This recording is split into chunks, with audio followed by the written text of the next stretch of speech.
નમસ્કાર, સુપ્રભાત. જિલ્લા પંચાયત સદસ્ય સવિતાબેન વાસાણી, ગામના પ્રથમ નાગરિક અને સરપંચ શ્રી દેવરાજભાઈ ગડાદરા, ઉપસરપંચ શ્રી, ગામના વડીલો, ગ્રામજનો, આચાર્યશ્રી, શિક્ષક મિત્રો અને નાના નાના ભૂલકાઓ, શિક્ષાના આ મહાન પર્વમાં, શિક્ષાના આ પાવન પર્વમાં હું પૂરા સ્નેહથી આપ તમામનું હાર્દિક સ્વાગત કરું છું. ગુજરાત રાજ્યનો આજે 24મો શાળા પ્રવેશોત્સવ અને કન્યા કેળવણી મહોત્સવનો આપણે બધા ઉજવણીના ભાગરૂપે એ બધા ભેગા થયા છીએ. આ વર્ષની રાજ્ય સરકારની થીમ છે પ્રગતિનો પ્રવેશોત્સવ, એટલે કે પ્રગતિનો ઉત્સવ. પ્રગતિનો પ્રવેશોત્સવ એટલા માટે કારણ કે આજે બાળકનો શાળામાં પ્રવેશ એ માત્ર શિક્ષણ પૂરતો જ નહીં, પણ એનો વ્યક્તિગત, એનો સામાજિક અને એનો રાષ્ટ્રીય વિકાસનું આ પ્રથમ પગલું છે. શાળાનો પ્રવેશ જ્યારે શાળા પ્રવેશોત્સવ બની જાય છે ત્યારે શિક્ષણનો એક નવો અધ્યાય શરૂ થાય છે, શિક્ષણની એક નવી સફર શરૂ થાય છે. શાળાનો આ પ્રવેશ પ્રતિ વર્ષ ગુજરાત રાજ્યમાં વિકાસના પ્લેટફોર્મ પર એક નવો જ માઇલસ્ટોન અંકિત કરતી જાય છે. ઈસવીસન 1998-99ની અંદર કેશુભાઈ પટેલ જ્યારે આપણે ગુજરાત રાજ્યના મુખ્યમંત્રી હતા ત્યારે એક પાયલોટ પ્રોજેક્ટ તરીકે આ કાર્યક્રમની શરૂઆત કરવામાં આવી હતી. ગુજરાતના બનાસકાંઠા, પંચમહાલ અને ડાંગ જેવા પછાત અને આદિજાતિ વિસ્તાર ધરાવતા આ 3 જિલ્લાઓની અંદર આ પાયલોટ પ્રોજેક્ટની શરૂઆત થઈ હતી. એ વખતના શિક્ષણ મંત્રી હતા આનંદીબેન પટેલ. ત્યારથી અવિરતપણે છેલ્લા 23 વર્ષથી આપણા ગુજરાત રાજ્યના 33 જિલ્લાઓમાં અને આ વર્ષથી 34 જિલ્લાઓમાં અને ગુજરાત રાજ્યના ટોટલ 18,000થી પણ વધારે ગામડામાં શિક્ષાના આ મહાન પર્વનું શુભારંભ આપણે ઉજવણી રહ્યા છીએ. અને શિક્ષણની આ જે ગાથા છે, શિક્ષણનું જે મહાન પર્વ છે એને એક ક્રાંતિ સર્જી છે. વર્ષ 2001-2ની અંદર ગુજરાત રાજ્યનો ડ્રોપ આઉટ રેશિયો ઘણો વધારે હતો અને એ વખતે શાળાની અંદર કુમાર અને કન્યાના પ્રમાણમાં પણ ઘણી અસમાનતા જોવા મળતી હતી. એ એક ચિંતાનો વિષય હતો, કારણ કે કોઈ પણ રાષ્ટ્ર હોય, રાજ્ય હોય તો એના વિકાસ માટે, એની સુખાકારી માટે, નાગરિકોની સુખાકારી માટે જો પાયાની કોઈ જરૂરિયાત હોય તો એ શિક્ષણની જરૂરિયાત છે. એ ચિંતા કરી એ વખતના તત્કાલીન મુખ્યમંત્રી નરેન્દ્રભાઈ મોદીએ અને વર્ષ 2003ની અંદર શાળા પ્રવેશોત્સવનો આખા ગુજરાત રાજ્યની અંદર એમનો કાર્યક્રમ શરૂ કરાયો. આ કાર્યક્રમના મુખ્ય હેતુ હતા કે બાળકનું શાળામાં 100% નામાંકન કરવું, શાળાનો ડ્રોપ આઉટ રેશિયો ઘટાડવો, શાળાનું શિક્ષણનું સ્તર વધારવું અને કન્યા કેળવણીને પ્રોત્સાહન આપવું. માનનીય નરેન્દ્રભાઈ મોદીએ વર્ષ 2003થી જે શરૂ કરેલી આ અવિરત ગાથા આજે આપણા માનનીય મુખ્યમંત્રી ભૂપેન્દ્રભાઈ પટેલ આગળ ધપાવી રહ્યા છે. અને શિક્ષણની આ ગાથાએ એક ક્રાંતિ સર્જી અને શિક્ષણની અંદર એક નવો વળાંક સર્જ્યો છે.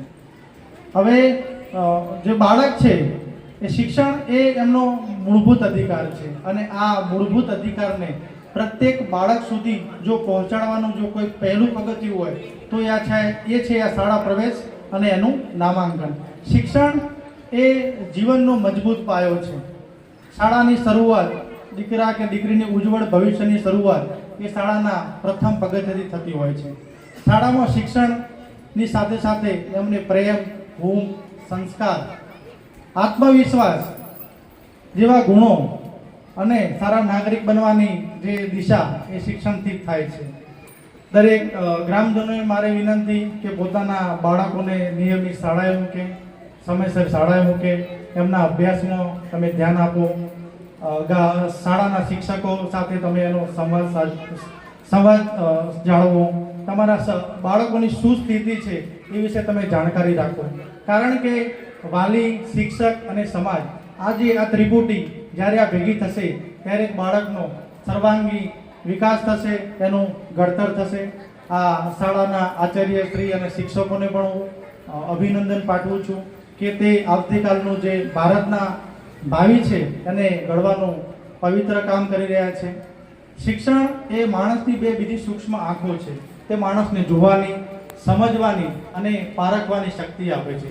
શિક્ષણ એ જ્ઞાનનો દીવો છે જે માણસને અંધકારમાંથી પ્રકાશ તરફ લઈ જાય છે.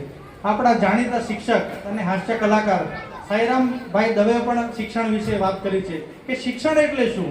શિક્ષણ એટલે ટુ બ્રિંગ આઉટ. વિદ્યાર્થીની અંદર જે પ્રતિભા છુપાયેલી છે એને જો બહાર કાઢવાનું કોઈ કામ કરતું હોય, જો કોઈ પ્લેટફોર્મ હોય તો એ શિક્ષણ છે.